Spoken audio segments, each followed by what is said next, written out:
We're going to get into, if those guys who we're going to go to here in a second want to talk a little bit about Gamboa and whatnot, we can talk about that. Otherwise, we're going to get into the preview and debate and predict the rematch, Giovanni Segura versus Ivan Calderon. It's on Integrated Sports Pay-Per-View. Marcino, man, what do you think? How did you enjoy the first fight? It was a hell of a fight. But overall, what do you think of this rematch? Who's going to come out of this? Is the boxer going to, fight a little different way and be on the move the whole time and just stick and move? Or is Segura just going to do more of the same and bang into the body?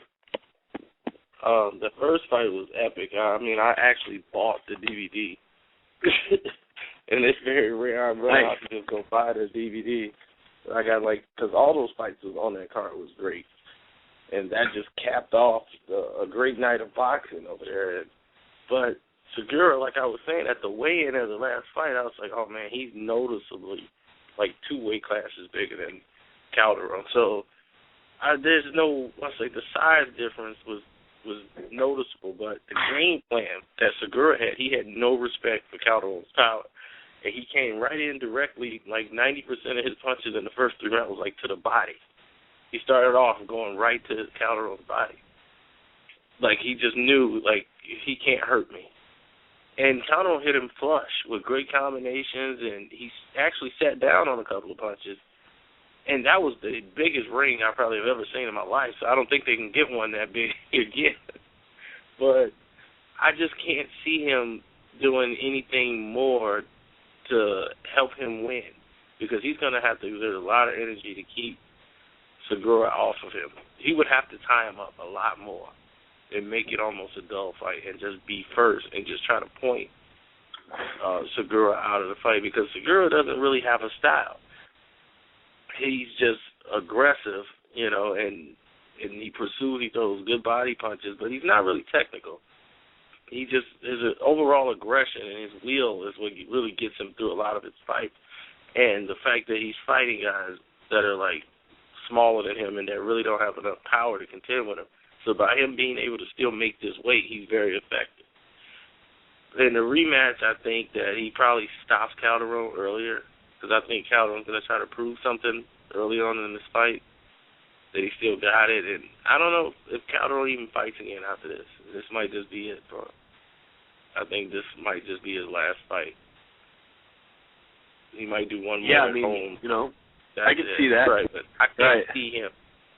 I can't see him doing anything more, because Segura, again, is not going to respect his power. He's going to attack his body, and he's going to either have a choice, is to turn, fire, and try to tie up, something Cotto didn't do against Margarita and exert a lot more energy, but he couldn't keep Segura off of him. And Segura was cutting the ring off really well against him. So either he decides he could prolong the fight by jabbing to the body, throwing a combination, and tying him up, throwing off Segura's rhythm of coming forward, and just keep being first. He might make it a boring fight, but he probably could survive enough to get to the cards. But even if it was going to the cards, Segura was close. That fight was getting very, very close, because he was landing a lot of body shots, and those body shots was hurting, stinging him. And it just eventually broke him down to just the wheel. And I just saw him give, Calderon just give up in this fight, because he was there's pretty much nothing more I can do. I'm a genius. I just love it when everything, all the stars are aligned and they all come together. And the fight went exactly how I predicted it would go. And sometimes boxing knowledge pays off. And this is the kind of days that it's paid off. Because that's what happened. We got paid off today. It's because of our boxing knowledge. Segura did exactly what I thought he would do. He continued the same program as the first fight. He kept the aggression going. He went to the body.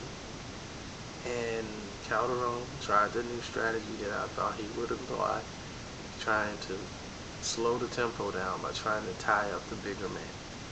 This also will be Segura's last fight at 108. He's not staying there. He's moving up in weight. Then he's moving on to other things. Calderon, Looks like maybe retirement, maybe one more fight at home, and then that's it. I heard the first 2 bloops, so I know that I got messages coming in on tonight's fight. But his will, he broke Calderon's will. Calderon knew he could not win this fight after round 2, that he was a defeated man.